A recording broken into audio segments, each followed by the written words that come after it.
फिलहाल रांची सीट से भी बीजेपी के संजय सेठ आगे चल रहे हैं। अहम सीट मानी जाती है, झारखंड की राजधानी है। वहां से भी दूसरे राउंड की गिनती के बाद संजय सेठ 15,887 वोटों से आगे चल रहे हैं। अगर गिरिडीह से भी एनडीए उम्मीदवार चंद्र प्रकाश चौधरी 18,553 वोटों से आगे चल रहे हैं। और दुमका की बात अगर हम करें तो बीजेपी प्रत्याशी सीता सोरेन आगे चल रही हैं।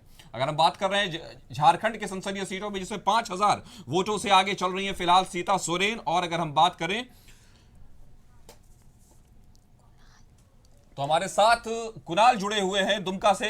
कुणाल, हमें बताएं कि वहां जिस तरह से राउंड की खबर आ रही है गिनती के बाद, तो सीता सोरेन आगे चल रही है। अभी फिलहाल आपके पास क्या अपडेट्स है?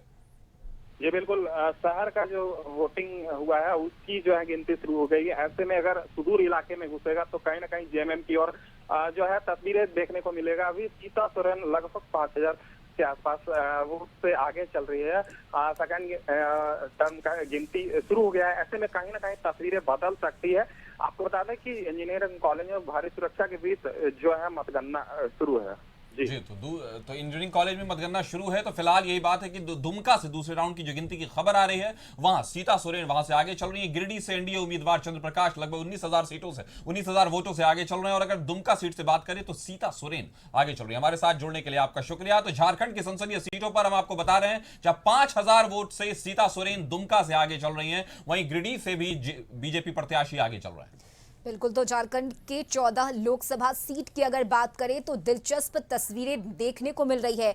कई ऐसे बड़े चेहरे हैं जो लगातार अपनी बढ़त बनाए हुए हैं। सीता सोरेन की बात करें तो दुमका की सीट से सीता सोरेन लगातार आगे चलती हुई नजर आ रही है। वहीं रांची हॉट सीट की बात करें जहां से यशस्विनी सहाय चुनावी मैदान में है और उनके सामने संजय सेठ है बीजेपी के, और संजय सेठ अपनी बढ़त बनाए हुए हैं। तो ये आगे पीछे का जो खेल है वो अभी जारी है और फिलहाल कुछ घंटों का वक्त है जिसके बाद तस्वीरें और भी साफ हो जाएगी। लेकिन इससे पहले झारखंड के 14 लोकसभा सीट की बात करें तो जो नतीजे, जो रुझान अभी तक के सामने आए हैं, इसमें कई ऐसे बड़े चेहरे हैं जो पीछे हैं तो वहीं कई चेहरे आगे होते हुए भी नजर आ रहे हैं। दुमका सीट से बीजेपी प्रत्याशी सीता सोरेन 5,000 वोट से आगे चल रही हैं। दुमका की बात करें तो यहां जेएमएम के नलिन सोरेन हैं, जिन्हें पीछे छोड़ते हुए सीता सोरेन आगे चल रही हैं। वहीं रांची से संजय सेठ आगे चल रहे हैं और इस वक्त रांची से हमारे सहयोगी संदीप भी जुड़ गए हैं। संदीप, चूंकि मतगणना केंद्र के पास आप मौजूद हैं, चाहेंगे एक बार वो पूरी तस्वीर, पूरी पिक्चर क्लियर कीजिए दर्शकों के सामने।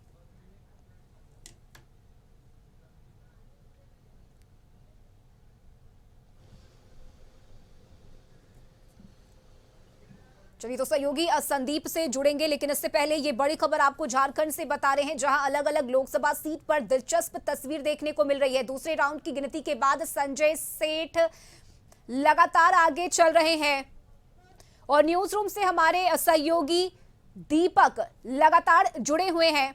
ओवर टू यू दीपक। चलिए, तो झारखंड में चाहे सीता सोरेन हो, निशिकांत दुबे हो, चंद्र प्रकाश चौधरी हो, एनडीए खेमे के प्रत्याशी अभी बढ़त बनाए हुए हैं। झारखंड के समीकरण को हम समझते हैं, किस तरह से बढ़त, आगे पीछे का खेल क्या आगे देखने को मिल सकता है। संपादक झारखंड अनुराग ठाकुर हमारे साथ जुड़े हुए। अनुराग जी, सुबह से ही अभी एनडीए लीड लेता दिख रहा है, क्या संभावना दिख रही है? जी बिल्कुल, जैसे कि शुरुआती रुझान आ रहे हैं उसमें एनडीए लीड ले रहा है, लेकिन अभी भी कहना थोड़ा जल्दबाजी होगा। जिस तरीके से, हाँ, हालांकि गोड्डा पे अगर गोड्डा की बात करें तो वहाँ मार्जिन थोड़ा ज़्यादा हो गया, और जहाँ जहाँ मार्जिन ज़्यादा हो रहा है वहाँ पे कहा जा सकता है कि कुछ ही देर में, मुझे लगता है 2-3 बजे तक वो श्योर हो जाएगा कि वो सीट, जैसे हम खूंटी की बात करें जो हॉट सीट है, तो वहाँ पे अर्जुन मुंडा पीछे चल रहे हैं, तो वहाँ उनके लिए अच्छा खासा टक्कर दे दिया है कालीचरण मुंडा ने। हम धनबाद की बात करें अगर, तो धनबाद में अनुपमा सिंह बीच में लीड की थी, लेकिन वो अब फिर पीछे हो गई हैं और अब मार्जिन भी 22,000 तक का पहुंच गया। हालांकि अनुपमा सिंह ने मेहनत बहुत की है, उनके पति जो बेरमो विधायक हैं, पूरे परिवार ने मेहनत बहुत की है, लेकिन क्योंकि बीजेपी से कैंडिडेट है ढुल्लू महतो, और ढुल्लू महतो पे हालांकि काफ़ी विरोध भी हुआ था, बीजेपी में भी विरोध हुआ था कि उन्हें कैंडिडेट ना बनाया जाए, क्योंकि आपराधिक छवि रही है, कई 51 से ज़्यादा केसेस रहे हैं उन पर, लेकिन फिर भी बीजेपी से कैंडिडेट थे और धनबाद से थे। तो लेकिन अभी जो रुझान आ रहे हैं उसमें बाद में कहा जाता है मजदूरों का काफी प्रभाव रहता है और ढुल्लू महतो उनके बीच लोकप्रिय माने जाते हैं।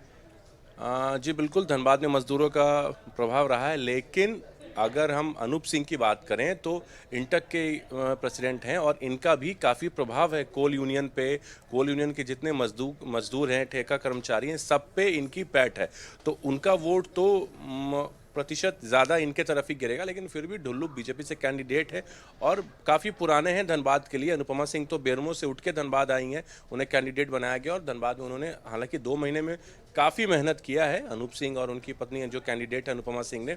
लेकिन फिर भी ढुल्लू पुराने हैं धनबाद से और आंकड़े वही बता रहे हैं कि अभी फिलहाल तो वो लीड कर रहे हैं। लेकिन फिर भी अभी अनूप सिंह से भी हमारी बात, उन्होंने कहा कि अभी किसी ने हिम्मत नहीं हारा है, उन्हें लगता है कि वो जीतेंगे।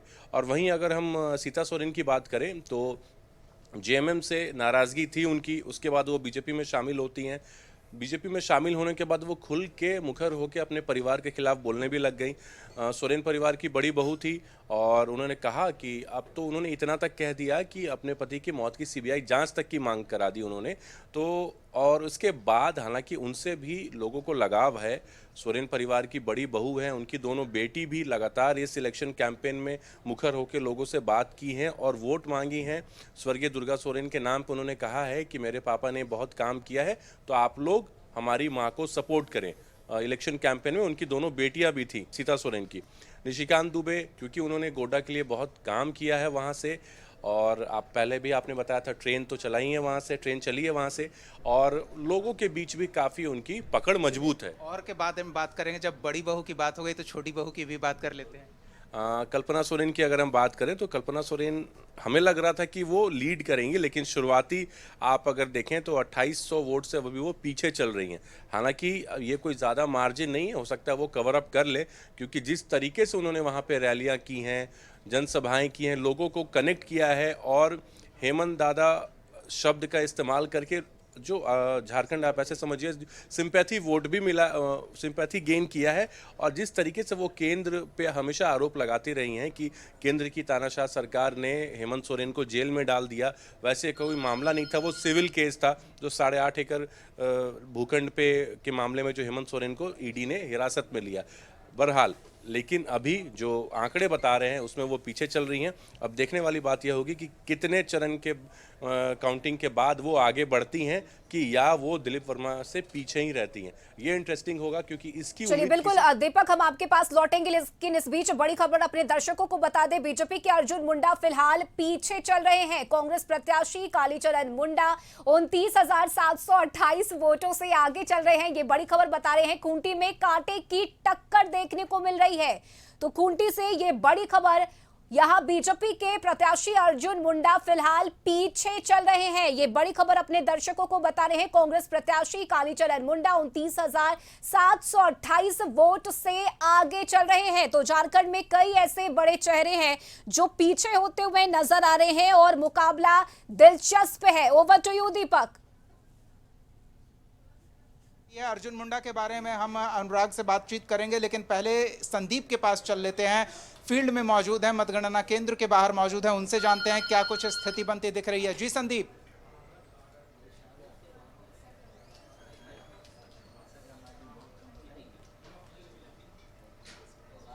सीट के जो बीजेपी प्रत्याशी हैं संजय सेठ, शुरू राउंड से ही वे आगे चल रहे हैं और दूसरी तरफ यदि यशस्वनी सहाय जो कांग्रेस की प्रत्याशी हैं वो सेकेंड स्थान पे है। हालांकि इस वक्त जो मतगणना का कार्य है वह पंडरा कृषि बाजार समिति में चल रही है और आप देख सकते हैं सीधी तस्वीरों में कड़ी सुरक्षा के बीच जो मतगणना का काम है वह चल रहा है। जो वज्रगृह से है, जो ईवीएम है, ईवीएम सीधे स्ट्रांग रूम से जो मतगणना स्थल है वहां ले जाया जा रहा है। और सबसे पहले यदि बात करें राजधानी रांची लोकसभा सीट की, तो पोस्टल बैलेट की मतगणना हुई है और शुरू से ही संजय सेठ जो बीजेपी के प्रत्याशी हैं, हालांकि पिछले बार भी वे रांची से सांसद थे और इस बार जो यशस्वनी सहाय इंडी गठबंधन ने जो प्रत्याशी यशस्वनी सहाय को बनाया है, तो कहीं ना कहीं बीजेपी का जो पलड़ा भारी नजर आ रहा है रांची लोकसभा सीट के मतगणना में।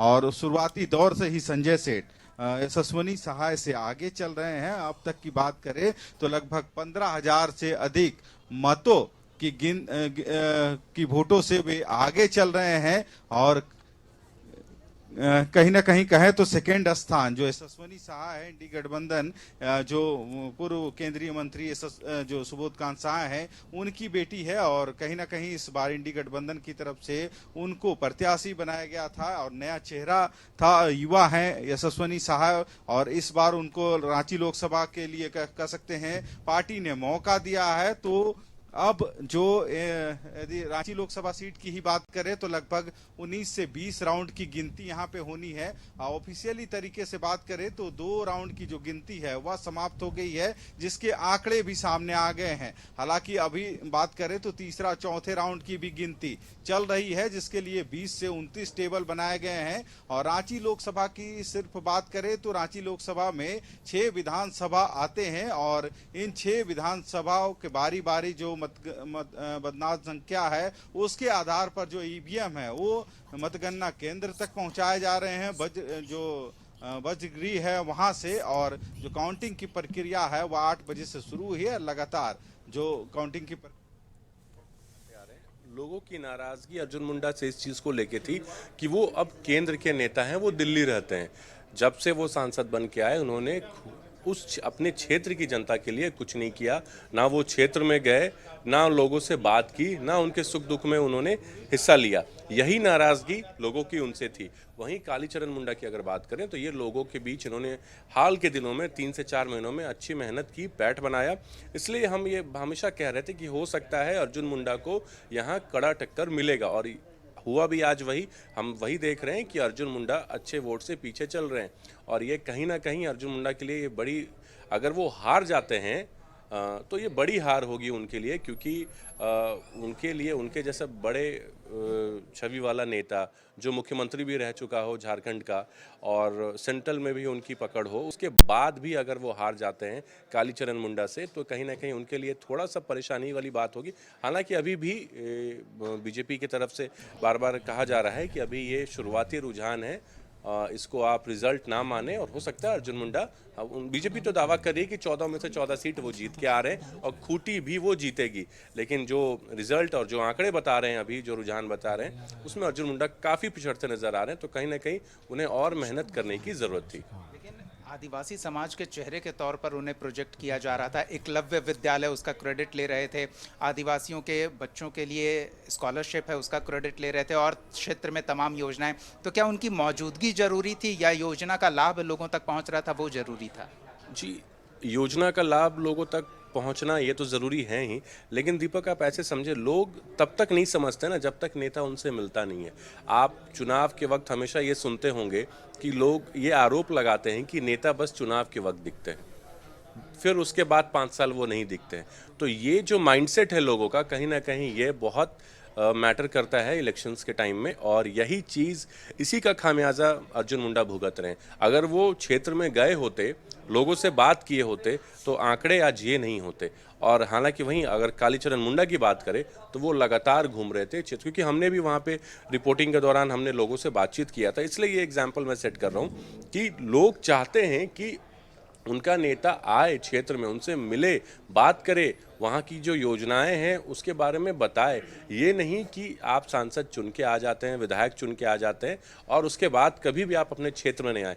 तो इससे लोगों को नाराज़गी थी, और ये हम पहले भी कह रहे थे कि कहीं ना कहीं इसका खामियाजा अर्जुन मुंडा को भुगतना पड़ेगा, और यही अभी हमें देखने को मिल रहा है। हालांकि ये शुरुआती रुझान है, हो सकता है आंकड़े बदल जाए, लेकिन ये डिफरेंस बड़ा हो गया है दीपक। चलिए, बिल्कुल ये डिफरेंस बड़ा हो गया है, और क्या ये और बढ़ सकता है? एक बार टैली पर नजर डाल लेते हैं। झारखंड में 12 सीटों पर बीजेपी आगे है, 1 सीट पर आजसू, क्योंकि सहयोगी दल एक ही सीट पर थे, और जो जेएमएम है वो 1 सीट पर आगे है, कांग्रेस 1 सीट पर आगे है। तो यहाँ दिलचस्प स्थिति है। हम एक बार फिर झारखंड का रुख करते हैं। सहयोगी रुचि हमारे साथ जुड़ी हुई हैं, उनसे जानते हैं क्या तस्वीरें बनती दिख रही है और क्या ताजा अपडेट है। जी रुचि।